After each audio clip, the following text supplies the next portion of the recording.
Good morning बच्चों।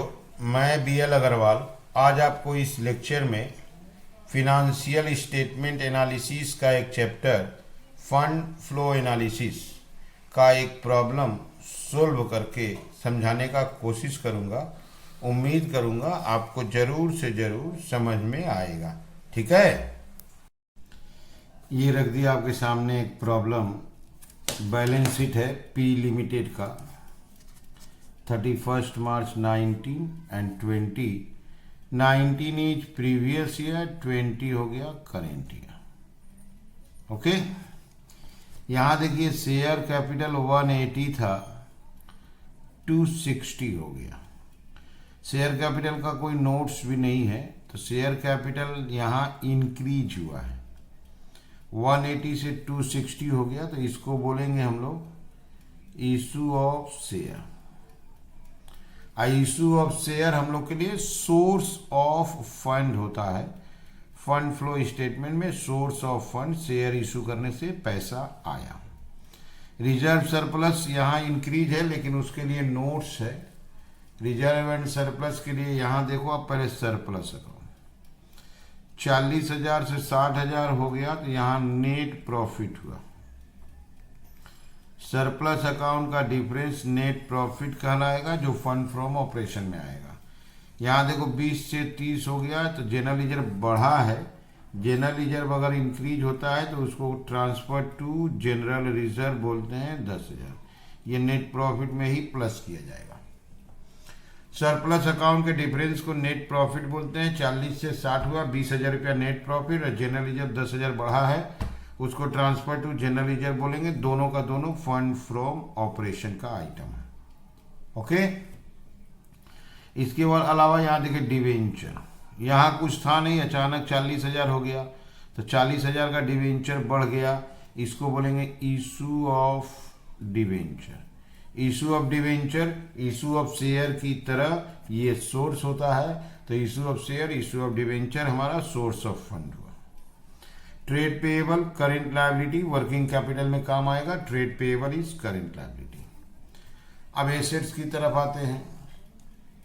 ये देखो फिक्स्ड एसेट।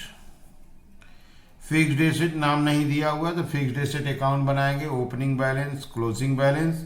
यहाँ देखिए डेप्रीशिएशन दिया हुआ है, डेप्रीशिएशन बाय डेप्रीशिएशन रिकॉर्ड करेंगे। इसमें परचेज आने का पॉसिबिलिटी है, क्योंकि फिक्स्ड एसेट इंक्रीज हुआ है, तो हमको एक एक्स्ट्रा अकाउंट बनाना होगा, फिक्स्ड एसेट अकाउंट। इन्वेंट्री हम लोग का current asset, trade receivable current asset, bank current asset. ये करेंट एसेट और current liability working capital changes निकालने में हेल्प करेगा। ये अदर करेंट एसेट, ये इंपॉर्टेंट नहीं है, नाम यहाँ इंपॉर्टेंट है। प्रिलिमिनरी एक्सपेंस 4,000 से 2,000 हुआ, तो इसमें मतलब हुआ प्रिलिमिनरी एक्सपेंस इस ईयर में 2,000 रुपया रिटन ऑफ कहलाएगा, जो फंड फ्रॉम ऑपरेशन में काम आएगा। इसके अलावा एडिशनल इंफॉर्मेशन में एक डिविडेंड पेड है। डिविडेंड पेड है तो एप्लीकेशन ऑफ फंड है, एंड फंड फ्रॉम ऑपरेशन में प्लस किया जाएगा, डिविडेंड पेड। ओके, यहाँ देखिए बोला है एक स्टेटमेंट बनाइए, changes in working capital, that is CACL को लेके एक स्टेटमेंट बनेगा, चेंजेज इन वर्किंग कैपिटल। उसके बाद देखिए यहाँ सोर्स और यूज ऑफ फंड का एक स्टेटमेंट बनाने को बोला, that is fund flow statement, जिसको हम issue of share, issue of debenture, source बोल रहे थे, डिविडेंड पेड एप्लीकेशन बोल रहे थे।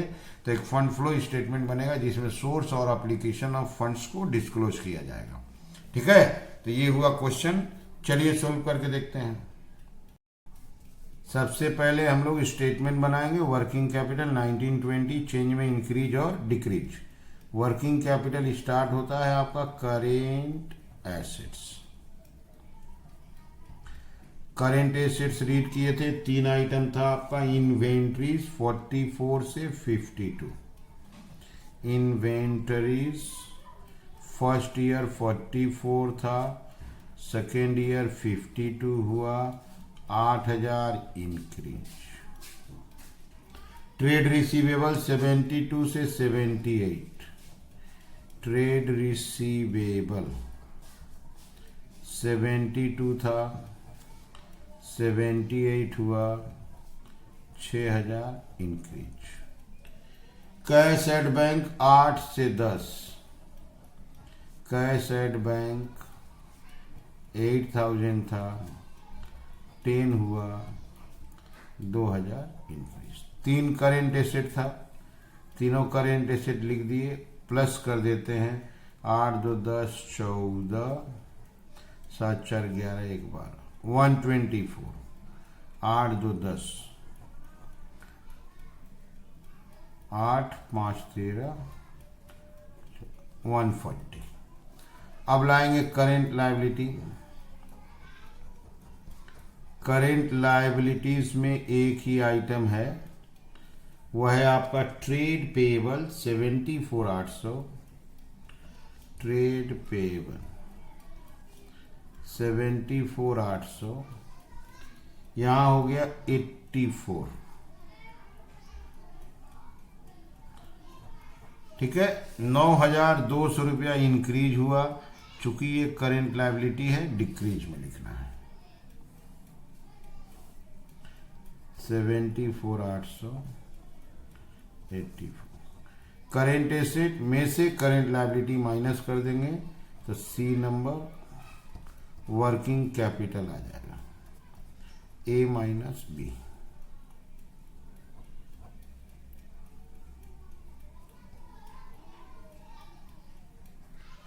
$49,200, 56,000। यहाँ देखिए 49 से 56 हो गया, तो हम लोग बोल सकते हैं इंक्रीज इन वर्किंग कैपिटल होगा। थोड़ा सा वर्किंग कैपिटल इंक्रीज किया है, थोड़ा सा। 56 था, 56,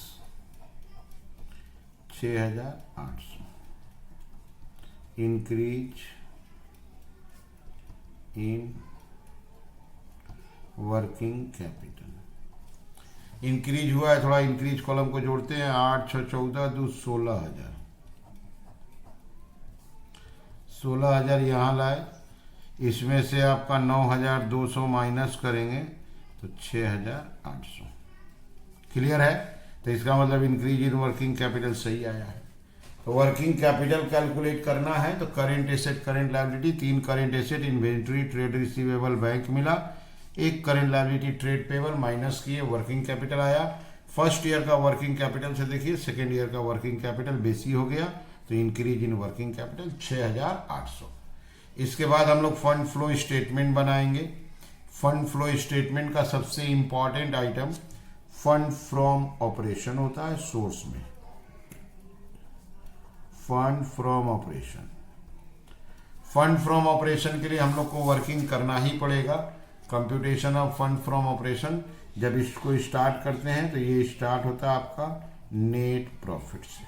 ओके, इसके हेल्प के लिए हमको फिक्स्ड एसेट अकाउंट बनाना होगा। तो सबसे पहले चलिए इसको सोल्व करते हैं फिर से। फंड फ्रॉम ऑपरेशन का जो नेट प्रॉफिट है वो सरप्लस अकाउंट के डिफरेंस से आएगा। यहाँ देखिए 40 से 60 हुआ तो नेट प्रॉफिट 20,000, और ये 20 से 30 हुआ तो ट्रांसफर 10,000। ठीक है, तो इसको पहले ले आते हैं फंड फ्रॉम ऑपरेशन में। नेट प्रॉफिट आपका 40 से 60 हुआ, दैट इज 60,000 माइनस 40,000, 20,000। इसमें ऐड करते हैं नॉन ऑपरेटिंग, या इसको फंड बोलेंगे, एक्सपेंसेस। इसमें आएगा transfer to general reserve. General reserve में ट्रांसफर किया गया था 10,000। ओके, अब हम लोग इसको स्टार्ट करते हैं, एसेट्स की तरफ से शुरू करते हैं। एसेट्स में आप देखो, एक एसेट था फिक्स्ड एसेट, ओपनिंग क्लोजिंग दिया था और नीचे उसका डेप्रिसिएशन बताया हुआ था। तो फिक्स्ड एसेट अकाउंट बनाते हैं जहां से हमको परचेज या सेल, परचेज मिलने का चांसेस है। ये रहा fixed asset. To balance BD, fixed asset का ओपनिंग था 186,800, बाई बैलेंस सीडी क्लोजिंग था 332, साथ में डेप्रिसिएशन था। तो फिक्स्ड एसेट में डेप्रिसिएशन बाई की तरफ बाई डिप्रिसिएशन 46,800। आंसर 2 में आने वाला है 378,800। 378,800 ये 2 में आएगा, टू बैंक अकाउंट परचेज कहलाएगा।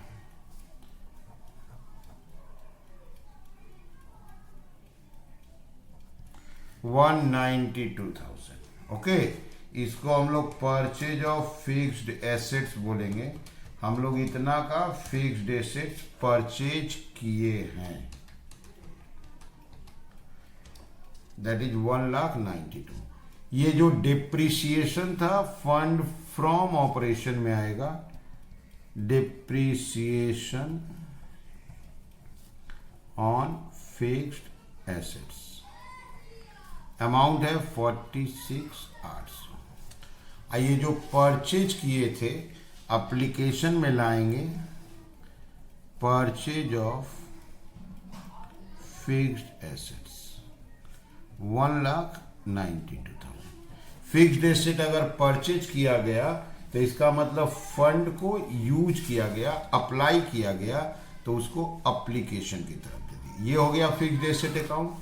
अब आप क्वेश्चन को फिर से देखो, ये फिक्स्ड एसेट का काम हो गया, ये तीनों करेंट एसेट है। प्रिलिमिनरी एक्सपेंस 4 से 2 हुआ, 2,000 written off fund from operation में आएगा।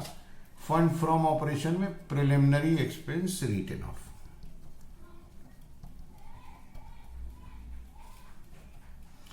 Preliminary expenses written off 2,000।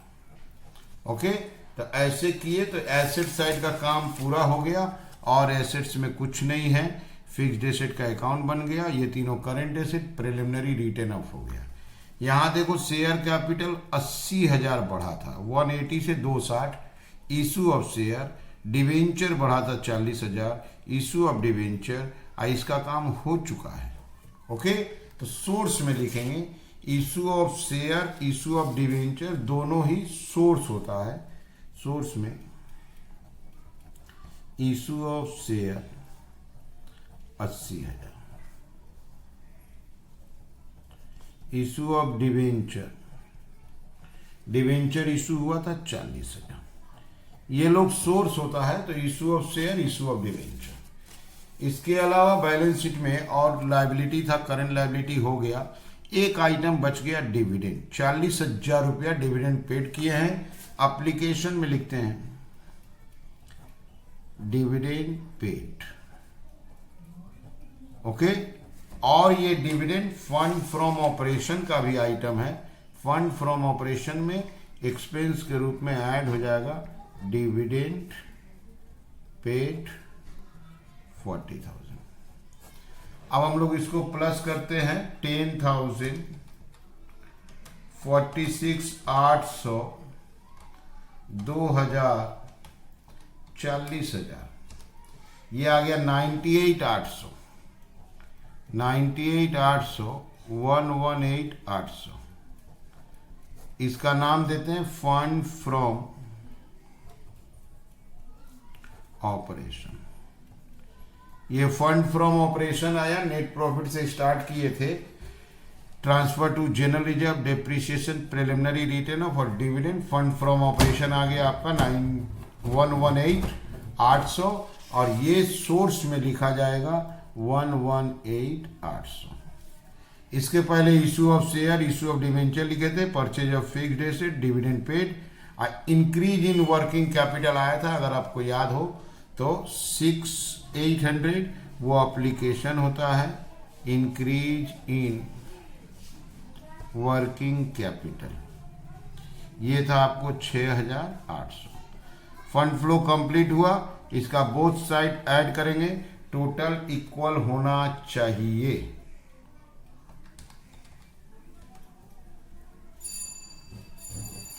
$238,800।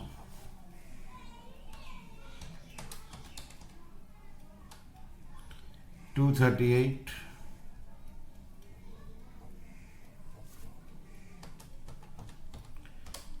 ठीक है, दोनों साइड का टोटल देखिए मैच कर गया। ओके, समझ में आ रहा है? ठीक है, थैंक यू, बाय।